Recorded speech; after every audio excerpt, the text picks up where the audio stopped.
Manchester United fought back to beat 10-man Crystal Palace and go third in the Premier League amid penalty controversy and a contentious red card decision. Palace were on course for a third straight win at Old Trafford when Maxence Lacroix, who had opened the scoring for the visitors in the fourth minute, grabbed at Matheus Cunha in the second half. Although the initial contact was outside the penalty box, Lacroix did not let go as the Brazil forward entered the area. Cunha then went down and, after being sent to the screen, referee Chris Kavanagh stood by his initial decision to award a penalty and also sent Lacroix off as the United attacker would have had a goal-scoring opportunity.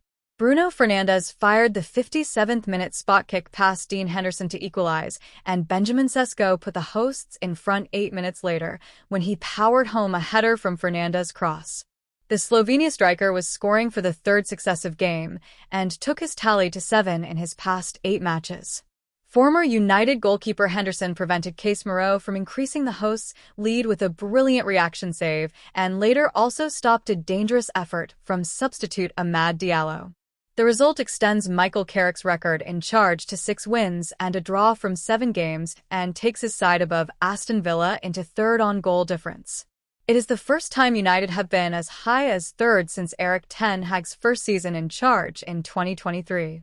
Palace are 14th in the table, 10 points clear of the relegation zone, and will surely target the Conference League as another piece of silverware and European qualification before boss Oliver Glasner leaves the club this summer. They may be up to third and in fine form, but not everything at Manchester United is rosy. At the start of the second half, some fans took out a banner declaring, MUFC proudly colonized by immigrants, in reference to minority owner Sir Jim Ratcliffe's controversial immigration comments. While supporters may remain disaffected at Ratcliffe's remarks, on-pitch matters could not be going much better under interim boss Carrick. Given United have no European football and, after their trip to Newcastle on Wednesday, no more midweek games, it would now be a shock if they do not qualify for the Champions League. After struggling to make an impact under Ruben Amorim, Sesko is now in a rich vein of form and offering the kind of physical presence in attack Rasmus Højlund was unable to produce in 2 seasons as United's leading striker. The presence of Cunha and Bryan Mbeumo clearly helps in terms of taking the pressure off, and with the decisive little bits of good fortune any team needs to succeed also going their way, United are in a good place. Cunha is bound to be criticized for going down too easily in the incident that changed the game, but that overlooks the fact Lacroix's actions made it possible. The only blow for Carrick was the fact left-back Luke Shaw was taken off after 24 minutes with injury and must be a doubt for the Newcastle match. After 14 months of watching 3 at the back not working for their team, United's fans were presented with a lesson in how it should be done by Glasner. The Austrian's background as a Europa League and FA Cup winner shows he knows what he is doing despite the travails at Selhurst Park this season, which essentially boiled down to recruitment and Glasner's fury at having his best players sold without adequate replacements coming in. Tactically, though, his idea is sound. More to the point, unlike Amorim, he is able to get players to fill the right spaces at the right time, or at least he did on this occasion. Lacroix's 4th-minute goal was the earliest United had conceded all season, and Palace impressed in the first half, with Adam Wharton looking sharp in midfield against one of the clubs who would like to sign him in the summer. While the hosts did get a measure of momentum before the break, the Eagles reached the interval looking well set to claim a much-needed victory. Sadly for Palace, United overturned a halftime deficit against them to win for the second time this season. Unlike at Selhurst Park, when Palace were worn out after a midweek European assignment, this time they were on the wrong end of a decision that changed the entire game. They did try to push for an equalizer, but in reality Henderson was the main reason Palace left with just a 1-goal defeat given United had a handful of chances to put the game to bed late on. There are afternoons at Old Trafford when the air feels heavier than usual, when history presses down from the rafters and every decision, every whistle, every roar seems to tilt the balance between revival and relapse. This was one of those days. Manchester United began the match knowing victory would lift them into 3rd place in the Premier League, their highest position since 2023. Crystal Palace arrived brimming with confidence, chasing a 3rd straight win at the Theatre of Dreams and eager to prove their tactical evolution under Oliver Glasner was more than a footnote in a transitional season. Within 4 minutes, the script shattered. Maxence Lacroix rose early chaos into reality, prodding Palace ahead and silencing the Stretford end before many had taken their seats. It was the earliest United had conceded all season, a reminder that progress is rarely linear and confidence can be punctured in a heartbeat.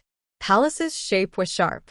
Glasner's back three functioned with symmetry and purpose, the wing-backs snapping into place, midfield passing lanes closing like trapdoors.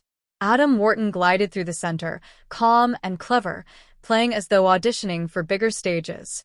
United pressed, but their movements felt slightly rushed, slightly anxious.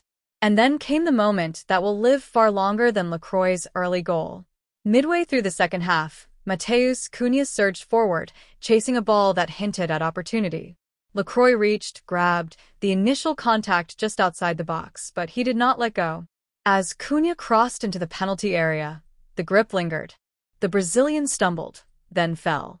Referee Chris Kavanagh pointed to the spot.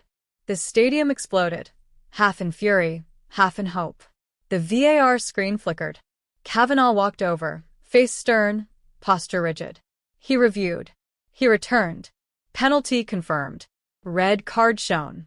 Palace were down to 10 men.